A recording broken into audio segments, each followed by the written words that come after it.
We had worked with ESE on multiple projects, including an amazing new logo.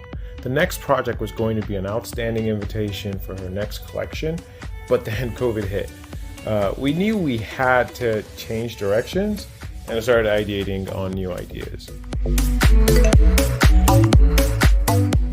Over the past few years, Fulsai and I have come across several 3D animated fashion shows by so many amazing designers, and with the rise of COVID and the need for social distancing, we knew that this was a route that would have to be explored given the current state of the world. Once we finalized in doing a 3D video, the next step was to come up with a creative storyboard. We love taking input from our clients about what type of feeling they want to go with and what they hope to evoke from their ideal client and what's important to them, and then turning that into a story. We knew that we wanted to do something different from what was already out there. And most importantly, since there are almost no limitations in the digital world, we wanted to take full advantage of that opportunity and kind of provide an experience that would be different from what you would normally see in person on a fashion show or what had been seen up until this point, even a digital fashion show. We wanted to bring some excitement and some fantasy into the showing.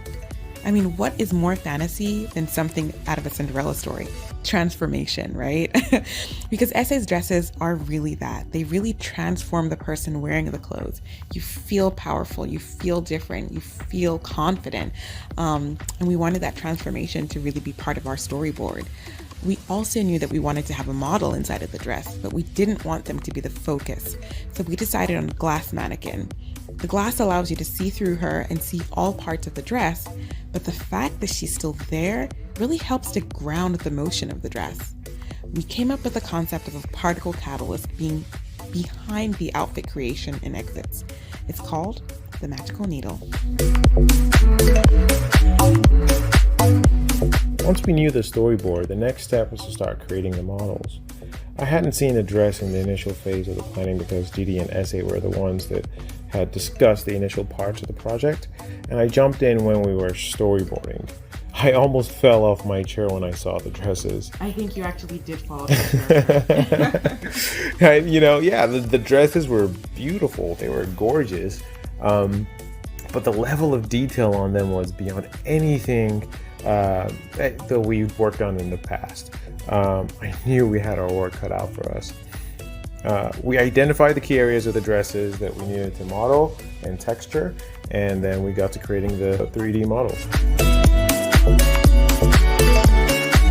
We knew that we just needed one walk cycle and one model, so that part was pretty straightforward. But it was important to us to make the dresses move realistically, and that really took some time.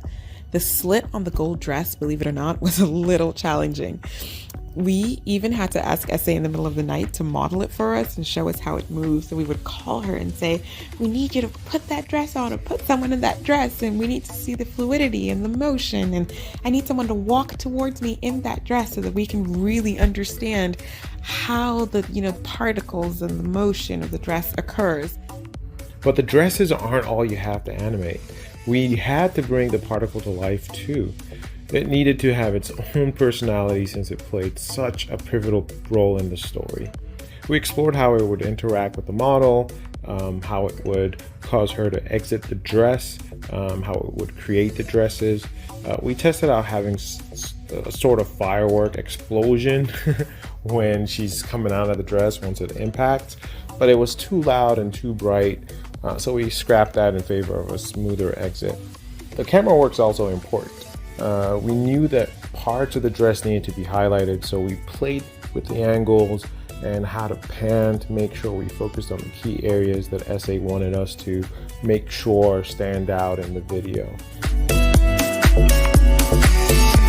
Once all of that is done, it's really just a matter of composition. We definitely start by layering in additional effects such as the lighting and the extra sparkles on the dress. We knew that we wanted to time some of the events to the music that ESE had chosen, like the initial dress creation and that first lightning strike and that exit. We really wanted it to kind of complement the crescendo of the music and just really evoke some powerful emotions in people. Can we talk about the music for 1 second? Ironically, the name of the track is Grand Cathedral, which is so ironic. ESE could not have picked a better track for this video. everything really came together in the end to create a masterpiece. We are super thrilled at the reception of this video.